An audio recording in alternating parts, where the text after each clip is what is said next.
Bonsoir à tous et bienvenue sur D8 pour un nouveau voyage au bout de la nuit, une nouvelle soirée littéraire. Alors ce soir, je vais donc continuer la lecture de Moll Flanders de Daniel Defoe. Cette œuvre est écrite par un homme mais retrace l'existence d'une femme du XVIIIe siècle. Et oui, la femme au XVIIIe siècle, la vie d'une femme au XVIIIe siècle ne ressemblait pas du tout à celle de maintenant puisque la femme était encore dépendante de l'homme, que ce soit du mari ou du père. Donc Moll Flanders est une histoire picaresque sur la chute et la rédemption finale d'une femme seule, donc dans l'Angleterre du XVIIIe siècle. Je vais donc continuer la lecture. N'hésitez pas à réagir sur les réseaux sociaux, #VBN, ainsi que sur notre page Facebook Voyage au bout de la nuit. Nous allons continuer la lecture.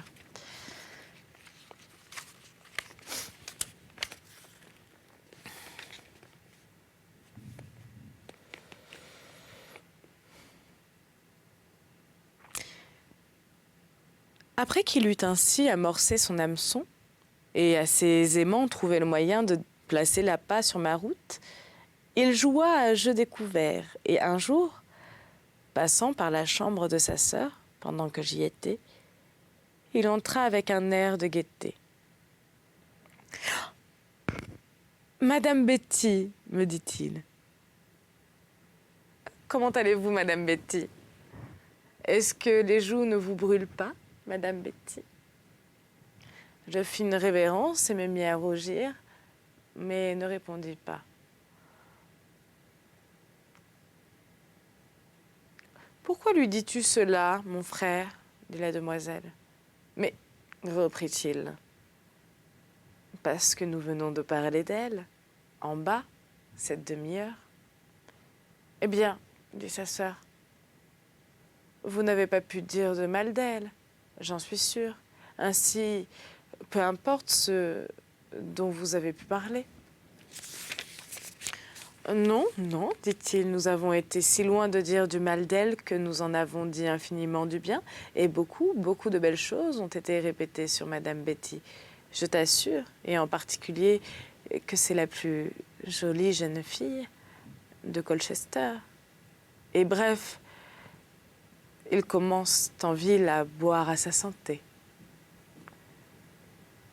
« Je suis vraiment surprise de ce que tu dis, mon frère, » répond la sœur. « Il ne manque qu'une chose à Betty, mais autant vaudrait qu'il lui manque à tout, car son sexe est en baisse sur le marché au temps présent. Et si une jeune femme à beauté, naissance, éducation, esprit, sens, bonne façon et chasteté est tout à l'extrême, toutefois, si elle n'a point d'argent, elle n'est rien. Autant vaudrait que tout lui fît défaut. L'argent seul, de nos jours, recommande une femme. Les hommes se passent le beau jeu, tour à tour. » Son frère cadet, qui était là, s'écria « Arrête, ma sœur, tu vas trop vite, je suis une exception à ta règle. Je t'assure que si je trouve une femme aussi accomplie, je ne m'inquiéterai guère de l'argent. »« Oh !» dit la sœur, « mais tu prendras garde alors de ne point te mettre dans l'esprit une qui n'ait pas d'argent. Pour cela, tu n'en sais rien non plus, » dit le frère. « Mais pourquoi, ma sœur ?» dit le frère aîné. « Pourquoi cette exclamation sur la fortune? Tu n'es pas de celle à qui elle fait défaut, quelles que soient les qualités qui te manquent. » « Je te comprends très bien, mon frère, » réplique la dame fort aigrement. « Tu supposes que j'ai la fortune et que la beauté me manque. Mais tel est le temps, que la première suffira. Je serai donc encore mieux partagée que mes voisines. » « Eh bien, dit le frère cadet, mais tes voisins pourront bien avoir par égal, car beauté ravit un mari, parfois en dépit d'argent. Et quand la fille se trouve mieux faite que la maîtresse, par chance, elle fait un aussi bon marché et monte en carrosse avant l'autre. Je crus qu'il était temps pour moi de me retirer, et je le fis, mais pas assez loin pour ne pas saisir tout leur discours, où j'entendis abondance de belles choses qu'on disait de moi. ce qui excita ma vanité, mais ne me mit pas en chemin, comme je le découvris bientôt, d'augmenter mon intérêt dans la famille, car la sœur et le frère cadet se querellèrent amèrement là-dessus. Et comme il lui dit, à mon sujet, des choses fort désobligeantes, je pus voir facilement qu'elle en gardait rancune par la conduite qu'elle tint envers moi, et qui fut en vérité bien injuste, car je n'avais jamais eu la moindre pensée de ce qu'elle soupçonnait en ce qui touchait son frère cadet. Certainement l'aîné, à sa façon obscure et lointaine, avait dit quantité de choses plaisamment, que j'avais la folie de tenir pour sérieuse, ou de me flatter de l'espoir de ce que j'aurais dû supposer qu'il n'entendrait jamais. Il arriva un jour qu'il monta tout en courant l'escalier vers la chambre où ses sœurs se tenaient d'ordinaire pour coudre, comme il le faisait souvent. Et les appelant de loin, avant d'entrer, comme il en avait aussi coutume, moi, étant là, seule, j'allai à la porte et dis « Monsieur, ces dames ne sont pas là. Elles sont allées se promener au jardin. » Comme je m'avançais pour parler ainsi, il venait d'arriver jusqu'à la porte et me saisissant dans ses bras, comme si c'eût été par chance. « Madame Betty, dit-il, êtes-vous donc là? C'est encore mieux. Je veux vous parler à vous plus qu'à elle. » Et puis, me tenant dans ses bras, il me baisa 3 ou 4 fois. Je me débattis pour me dégager et toutefois, je ne le fis que faiblement. Et il me tint serré et continua de me baiser jusqu'à ce qu'il fût hors d'haleine. Et s'asseyant, il dit « Chère Betty, je suis amoureux de vous. » Ces paroles, je dois l'avouer, m'enflammèrent le sang. Tous mes esprits volèrent à mon cœur et me mirent assez en désordre. Il répéta ensuite plusieurs fois qu'il était amoureux de moi. Et mon cœur disait aussi clairement qu'une voix que j'en étais charmée, oui. Et chaque fois qu'il disait « Je suis amoureux de vous », mes rougeurs répondaient clairement « Je le voudrais bien, monsieur ». Toutefois, rien d'autre ne se passa alors. Ce ne fut qu'une surprise, et je me remis bientôt. Il serait resté plus longtemps avec moi, mais par hasard, il regarda par la fenêtre et vit ses sœurs qui remontaient du jardin. Il prit donc congé, me baisa encore, me dit qu'il était très sérieux et que j'en entendrais bien promptement davantage, et le voilà parti infiniment joyeux. Et s'il n'y avait eu un malheur en cela, j'aurais été dans le vrai. Mais l'erreur était que Madame Betty était sérieuse et que le gentilhomme ne l'était pas. À partir de ce temps, ma tête courut sur d'étranges choses et je puis véritablement dire que je n'étais pas moi-même d'avoir un tel gentilhomme qui me répétait qu'il était amoureux de moi et que j'étais une si charmante créature, comme il me disait que je l'étais. C'était là des choses que je ne savais comment supporter. Ma vanité était élevée au dernier degré. Il est vrai que j'avais la tête pleine d'orgueil, mais ne sachant rien des vices de ce temps, je n'avais pas une pensée sur ma vertu. Et si mon jeune maître l'avait proposé à première vue, il eût pu prendre toute liberté qu'il eût crue bonne. Mais il ne perçut pas son avantage, ce qui fut mon bonheur à ce moment. Il ne se passa pas longtemps avant qu'il trouva l'occasion de me surprendre encore. Et presque dans la même posture, en vérité, il eut plus de dessein de sa part. Quoique non, de la mienne. Ce fut ainsi. Les jeunes dames étaient sorties pour faire des visites avec leur mère. Son frère n'était pas en ville. Et pour son père, il était à Londres, depuis une semaine. Il m'avait si bien guetté qu'il savait où j'étais, tandis que moi, je ne savais pas tant qu'il était à la maison. Et il monte vivement l'escalier. Et me voyant au travail, entre droit dans la chambre, où il commença juste comme l'autre fois, me prenant dans ses bras et me baisant pendant presque un quart d'heure de suite. C'est dans la chambre de sa plus jeune sœur que j'étais. Et comme il n'y avait personne à la maison que la servante au bas de l'escalier, il en fut peut-être plus hardi. Bref, il commença d'être pressant avec moi. Il est possible qu'il me trouvât un peu trop facile, car je ne lui résistais pas, tandis qu'il ne faisait que me tenir dans ses bras et me baiser, en vérité. Cela me donnait trop de plaisir pour lui résister beaucoup. Eh bien, fatigué de ce genre de travail, nous nous assîmes, et là il me parla pendant longtemps, me dit qu'il était charmé de moi, qu'il ne pouvait avoir de repos, qu'il ne m'eût persuadé qu'il était amoureux de moi et que si je pouvais l'aimer en retour et si je voulais le rendre heureux, je lui sauverais la vie. Et 1000 belles choses semblables. Je ne lui répondis que peu, mais découvris aisément que j'étais une sotte et que je ne comprenais pas le moins du monde ce qu'il attendait. Puis il marcha par la chambre. Et me prenant par la main, je marchai avec lui. Et soudain, prenant son avantage, il me jeta sur le lit et m'y baisa très violemment. Mais pour lui faire justice, ne se livra à aucune grossièreté. Seulement me baisa pendant très longtemps. Après quoi, il crut entendre quelqu'un monter dans l'escalier, de sorte qu'il sauta du lit et me souleva, professant infiniment d'amour pour moi, mais me dit que c'était une affection entièrement honorable, et qu'il ne voulait me causer aucun mal. Et là-dessus, il me mit 5 guinées dans la main, et redescendit l'escalier.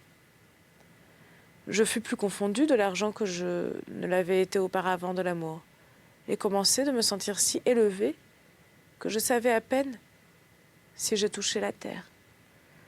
J'insiste d'autant plus là-dessus que si ceci tombe sous les yeux de quelque jeune innocente, elle pourra y apprendre à se garder des méchefs qui accompagnent une conscience précoce de sa propre beauté. Quand une jeune personne se trouve belle, elle ne doute jamais de la sincérité d'un homme qui lui dit être amoureux d'elle. Car si elle se croit assez charmante pour le captiver, il est naturel d'en attendre les effets. Ce gentilhomme avait maintenant enflammé son inclination, autant que ma vanité. Et comme s'il eût trouvé qu'il avait une occasion et qu'il fût fâché de ne pas la saisir, le voilà qui remonte au bout d'environ une demi-heure et reprend son travail avec moi, juste comme il avait fait auparavant, mais avec un peu moins de préparation.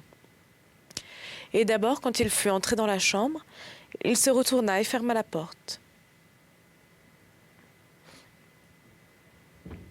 « Madame Betty, dit-il, je m'étais figuré tout à l'heure que quelqu'un montait dans l'escalier, mais il n'en était rien. Toutefois, dit-il, si on me trouve dans la chambre avec vous, on ne me surprendra pas à vous baiser. »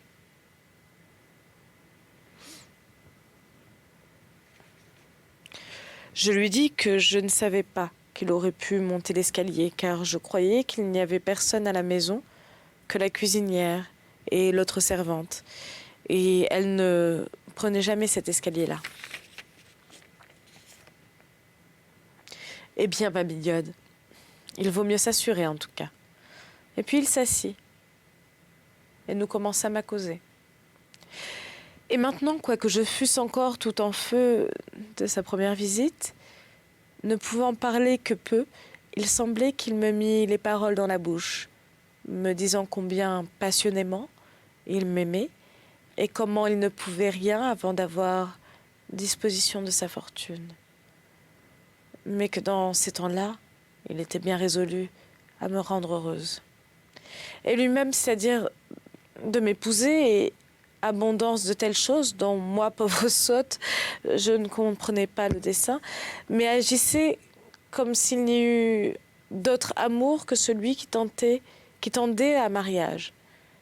Et s'il lui parlait de l'autre, je n'eusse trouvé ni lieu ni pouvoir pour dire non. Mais nous n'en étions pas encore venus à ce point-là. Nous n'étions pas restés assis longtemps qu'il se leva et, m'étouffant vraiment la respiration sous ses baisers, me jeta de nouveau sur le lit. Mais alors il alla plus loin que la décence ne me permet de rapporter. Et il n'aurait pas été en mon pouvoir de lui refuser à ce moment, s'il avait pris plus de privauté qu'il ne fit. Toutefois, bien qu'il prît ses libertés, il n'alla pas jusqu'à ce qu'on appelle la dernière faveur, laquelle, pour lui rendre justice, il ne tenta point, et ce renoncement volontaire lui servit d'excuse pour toutes ses libertés avec moi en d'autres occasions. Quand ce fut terminé, il ne resta qu'un petit moment, mais me glissa presque une poignée d'or dans la main et me laissa 1000 protestations de sa passion pour moi, m'assurant qu'il m'aimait au-dessus de toutes les femmes du monde. Et il ne semblera pas étrange que maintenant je commençais de réfléchir. Mais hélas, ce fut alors une réflexion bien peu solide. J'avais au fond un fond illimité de vanité et d'orgueil, un très petit fond de vertu. Parfois, certes, je ruminais en moi pour deviner ce que visait mon jeune maître, mais ne pensais à rien qu'aux belles paroles et alors qu'il eut l'intention de m'épouser. Ou non, me paraissait affaire d'assez petite importance. Et je ne pensais pas tant à faire mes conditions pour capituler, jusqu'à ce qu'il me fît une sorte de proposition en forme, comme vous allez l'entendre. Ainsi je m'abandonnai à la ruine, sans la moindre inquiétude. Et je fais un bel exemple pour toutes les jeunes personnes dont la vanité prend le pas sur la vertu. Jamais rien ne fut si stupide des deux côtés. Si j'avais agi selon la convenance et résisté, comme l'exigeaient l'honneur et la vertu, ou bien il eût renoncé à ses attaques, ne trouvant point lieu d'attendre l'accomplissement de son dessein, ou bien il eût fait de belles et honorables propositions de mariage. Dans quel cas, on aurait pu le blâmer par aventure, mais non moi. Bref, s'il m'eût connu et combien était aisé à obtenir la bagatelle qu'il voulait, il ne se serait pas troublé davantage la tête, mais m'aurait donné 4 ou 5 guinées et aurait couché avec moi la prochaine fois qu'il serait venu me trouver. D'autre part, si j'avais connu ses pensées et combien dures il supposait que je serais à gagner, j'aurais pu faire mes conditions. Et si je n'avais capitulé pour un mariage immédiat, j'aurais pu le faire pour être entretenu jusqu'au mariage. Et j'aurais eu ce que j'aurais voulu, car il était riche à l'excès, outre ses espérances. Mais j'avais entièrement abandonné de semblables pensées, et j'étais occupée seulement de l'orgueil de ma beauté et de me savoir aimée par un tel gentilhomme. Pour lors, je passais des heures entières à le regarder. Je comptais les guinées plus de 1000 fois par jour. Jamais pauvre vaine créature ne fut si enveloppée par toutes les parties du mensonge que je ne le fus. Ne considérant pas ce qui était devant moi, et que la ruine était tout près de ma porte. Et en vérité, je crois que je désirais plutôt cette ruine, que je ne m'étudiais à l'éviter. Néanmoins, pendant ce temps, j'avais assez de ruse pour ne donner lieu le moins du monde à personne de la famille d'imaginer que je n'entretinsse la moindre correspondance avec lui. À peine si je le regardais en public ou si je lui répondais. Lorsqu'il m'adressait la parole, et cependant malgré tout, nous avions de temps en temps une petite entrevue où nous pouvions placer un mot ou deux, et ça et là, un baiser, mais point de belles occasions pour le mal méditer, considérant surtout qu'il faisait plus de détours qu'il n'en était besoin, et que la chose lui paraissant difficile, il la rendait telle en réalité. Voilà, c'est ainsi que se termine donc cette lecture de ce livre. J'espère vous retrouver très prochainement. Avant de vous quitter, je vais vous donner 2 petites citations donc, de Daniel Faux.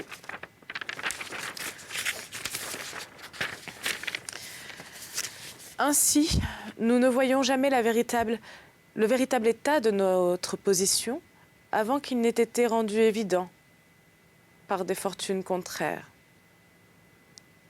Si naturellement les hommes renient l'honneur, la justice et jusqu'à la religion pour obtenir de la sécurité. Voilà, à méditer. Je vous souhaite une excellente soirée, une très bonne nuit, une très bonne matinée pour certains. À tout bientôt.